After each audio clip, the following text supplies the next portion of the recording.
to Complexity Made Simple. My name is Paul Allen, and before we get into today's video, just a reminder, some great news: the design of experiments for 21st century engineers, the Minitab version, has just been released. I know for those of you unfortunate enough to have selected Minitab, you have a great deal of difficulty in understanding this software. So we've created this special version of this text with the Minitab screenshots. The link to lulu.com where you can buy this book is in the description below. And of course, you also have the option of purchasing Drink Tea and Read the Paper, which is the perfect book to go with your Green Belt or Six Sigma Black Belt training. The link to lulu.com for that book is also in the description below. And of course, the other thing that we'd really love you to do, please go to buymeacoffee.com and make a small donation. All of these things, the purchase of the books and the donations, they help keep the channel moving. I'm really grateful to all of those people who are currently donating. Many thanks for your support and your help. And now let's get on with today's video.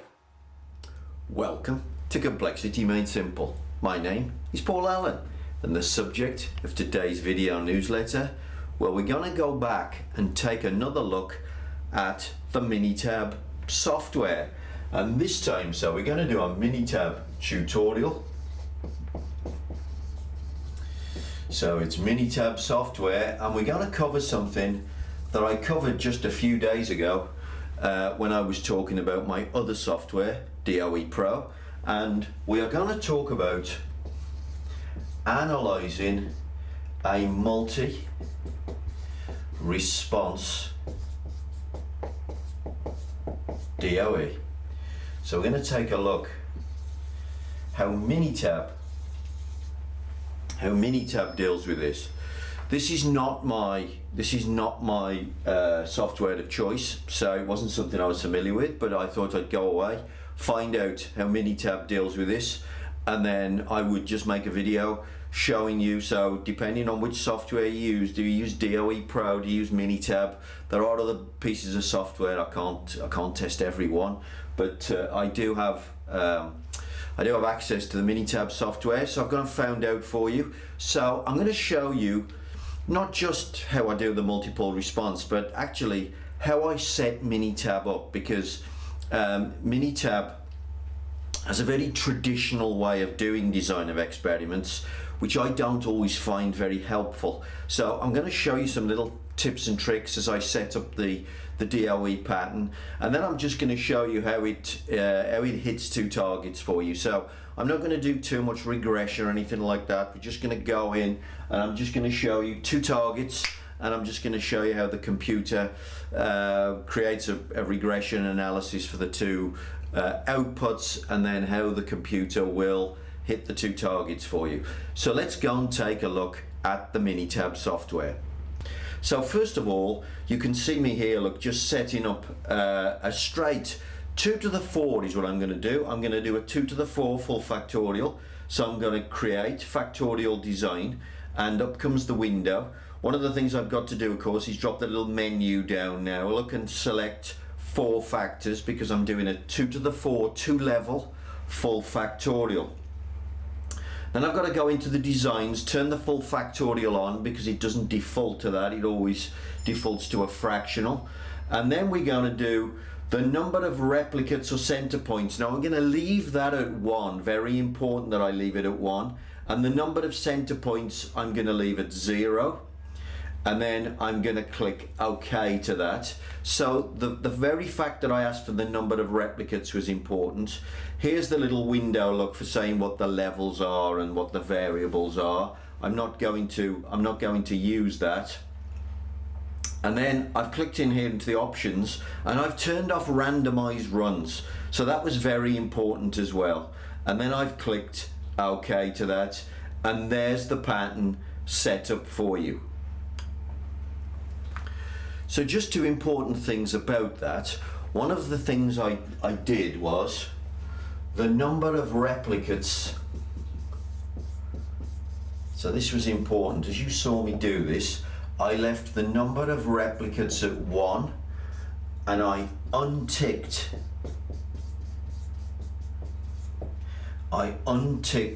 randomize. So I don't want the computer to randomize. Now what do these two things do? What they'll actually do for me in the software, and you can see it here on the screen, you can see the table, look, it just gives me one block of the DOE pattern. So if this was a little 2 by 2 factor A, factor B, it just gives me the block of data like that. Now if I'd have asked for replicates, it would have repeated down the table. We're going to take a look at that in a second in an Excel sheet. So I'll show you how Minitab would have wanted to set the pattern up. It would have replicated that pattern down the table, and if I'd have randomized, not only would it have replicated the pattern down the table, it would have randomized the whole thing, which makes the data very difficult to look at and to be practical about.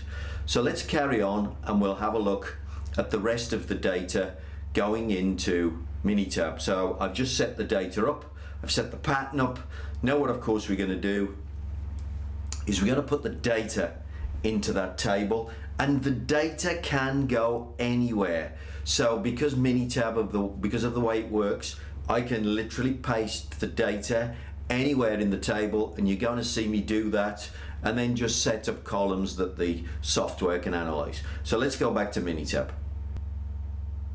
So here's the first set of response data going in. I've got 3 replicates, and I've just typed them in anywhere on the table, and now I'm going to just scroll across and I can put the second block of data in there, and there it is. So there's the 2 blocks of data, 3 replicates for each of the runs. Now the reason why I unchecked those marks is so that I could have the data looking like this, because what I want to be able to do, I want to be able to look across the rows of data, because I want to judge that my designed experiment has gone off as planned. So look, row 1, look, I want to be able to see that the results are similar. That row there, they're all in the 50s. That row there, they're all in the 50s. That row there, they're much lower, but they're all together. I want to be able to see that, and therefore I've left the data as a table. And so that's very important to me. If I hadn't have unchecked those marks, the table would have looked very different, which we'll take a look at in a moment. Now, because I've set the data up like this, one of the things I've got to do now is summarize. So I'm going to put mean 1, and I'm going to calculate row statistics. So I'm going to tell it where the data is collected. I'm going to tell it where to store the result. Now what I should have done here, I noticed on this that I made a little mistake, but I've done the sum of rather than the average. So that should have been average 1. And then average 2, I do the same thing, row statistics. I have to tell it where the data is. It's in 16, 17 and 18. And then I have to tell it where to store the result in C20 this time. And they're the 2 columns of data that I'm going to analyze. It should have said average, by the way. It should have said mean, not sum there. But you can see as it's set that up. So now, of course, what I can do is I can go and analyze that. But I can look at the data. I can look at the DOE in one big block. But if we take a look at a different pattern, this is how it would have done it had I not have asked for more replicates, or had I asked for the randomized pattern. If I'd have asked for replicates, Minitab would have replicated the design, look, 3 times down the page. You can see that in the 3 colors, the blue, the cream color and the green, it would have replicated 3 times, and then the responses would be in single columns, and that's the way that Minitab wants to do it. But of course, if I did that, I have no chance to look across the row and make sure everything's okay. So now what we can do, of course, is we can go analyze the factorial design. And I'm going to do a very simple analysis. I'm obviously going to do mean 1 and mean 2. I'm going to put both of those in the box, and then I'm going to go into the terms that I wanted to analyze. Now, because it's only got 1 column of data, in order to have enough degrees of freedom to do this, I have to take one of the redundant terms away, and I've taken the A, B, C, D away because that's redundant. It's unlikely to be important. I don't need to do anything with the options. In the results, I'm going to turn everything off but the regression equation. So I'm just going to turn everything down here. There we go, and click OK, and then I can click OK to the analysis. And then what I get, of course, is an analysis of mean 1. I get an analysis of mean 2. And there's the equation for mean 2, for example, with a little Pareto of the standardized effects. Now, normally, of course, what you'd be doing is you'd be regressing this model down until all the unnecessary terms are out of mean 1, all the unnecessary terms are out of mean 2. Now, I'm not showing you that process in this case.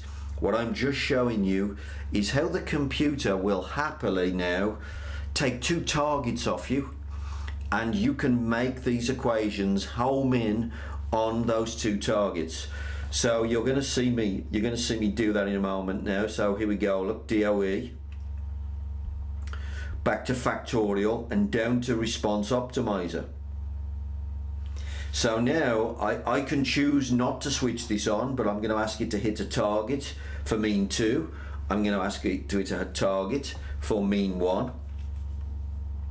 Let's have a look. I need to just decide what sensible targets to put in there. I think I'm going to put in 1200 for target 1. So 1200 for target 1. And I think 32 we go for on target 2. So I've just asked for 2 targets that I think the models can hit, but obviously normally you would have 2 requirements, 2 tolerances, something like that to hit, and this would obviously be related to some real life engineering challenge that you're trying to sort out. In terms of some of the other things, in terms of the setup, I do have the opportunity to change the importance.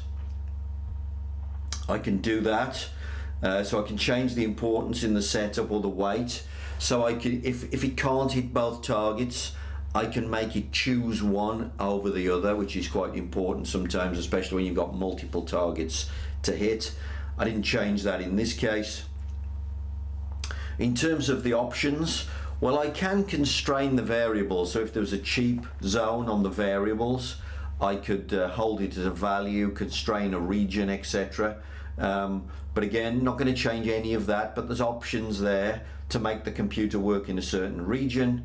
And then in terms of the results, well, I'm going to take all the results that he comes up with, and then we're going to click OK to that.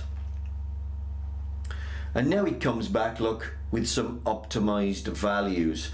So you can see that it says, yep, I can hit the target, and A goes to minus 0.99, B to 1, C to minus 1, D to minus 1, and if I use those 4 settings, I will happily hit the 2 targets that I've just asked for. So I asked for 1232, and you can see, look, mean 2, mean 1, what will I hit? I'll hit exactly those targets with exactly those settings. And that pretty much is how Minitab optimizes using multiple outputs. Well, I hope you found that useful. So that was just the optimization function. Now, of course, I could have put more data in there. So you can, if you set the thing up as the columns, so if you do it as the full columns, rather than the way I do it as a table, I prefer it to be a table because I want to visualize the data. I want to see what's going on. But if what you've done is you'd collected, you know, response 1, you put it in the Minitab table, response 2, put it in the Minitab table. You could have done response 3, you could have done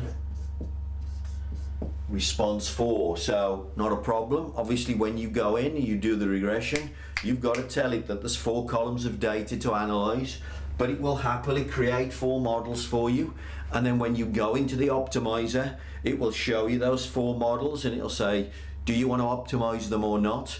You have a choice to go target, maximize, or minimize, and you ask it to hit the targets that you're interested in for the engineering challenge that you're taking on, and then Minitab will attempt to hit all the targets.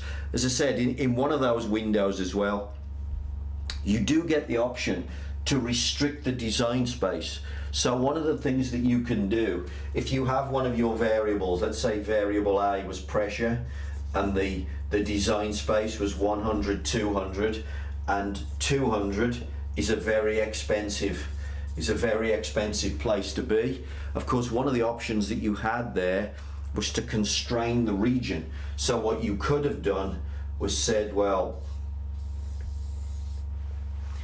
maybe I just want you to play in the cheap zone, so please find an answer in the 100 to 150 region. And the computer can try and do that. You can try and hit these 4 targets by playing in the cheap region. So there's all sorts of techniques that you need to learn when you're trying to learn how to use these optimizers. Don't just let the computer just have its have its own choice. The computer is stupid. It doesn't know that this is expensive. So have a little play around with Minitab, have a little play around with your optimizer, and see how to make it pick the cheapest and the best solution. But if you want to hit multiple targets using the response optimizer in Minitab, that is how it's done.